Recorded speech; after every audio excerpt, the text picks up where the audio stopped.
Magandang araw po sa lahat. Kaway-kaway po sa mga taong nakaaabot sa baryang ito. Ito pong baryang 1 piso. Ito po yung isi-share ko sa inyo. At subscribe lang po sa aking channel. Itong baryang ito ang aking isi-share para sa inyo lahat. Para makapagbigay ng konting kalaman. Ito po yung tinatawag na piso o 1 piso. Ito po yung Anua Mendorensis. Ito po yung Republika ng Pilipinas. Year 1988. Ito naman po yung 1989. Republika ng Pilipinas. 1 piso. Anua Mendorensis rin. Ito, Tamaraw.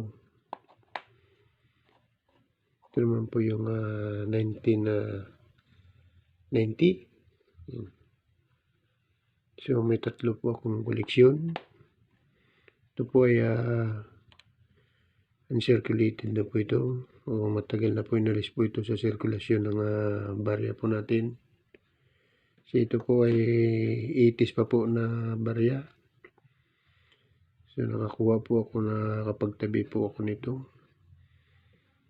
Kaya ito po aking ibahagi sa inyo. Dahil po punti na po yung ganitong barya.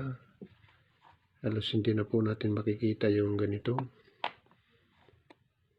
Kaya itong video ito ay manatili po ito ng matagal sa YouTube para maalala natin po yung mga baryang ito o sa mga susunod pang mga henerasyon po magkita yung mga ganitong barya. Kaya panoorin niyo po ang mga video ito at huwag kalimutan mag-subscribe sa aking channel. Meron din po ako dito na 1985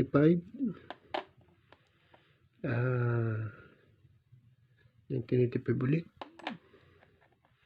Ito po yung 1984. Pares lang po sila. Ito po yung nakuha kong koleksyon o naiwan na koleksyon sa akin. Naitabi ko na po dito ng di matagal-tagal na po.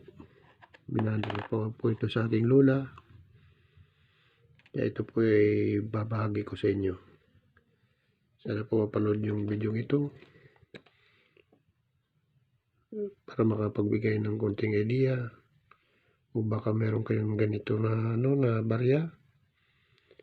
Kasi malapit na po maubos yung ganito ng barya. Kaya mas mainam po na meron kayo nito para sa inyong mga koleksyon at sa inyong mga susunod pa sa inyong mga henerasyon, mabutan pa po nila yung ganitong barya. So hanggang dito na lang muna ang video ito. Marami pong salamat sa inyong panonood. Paalam na po sa inyo.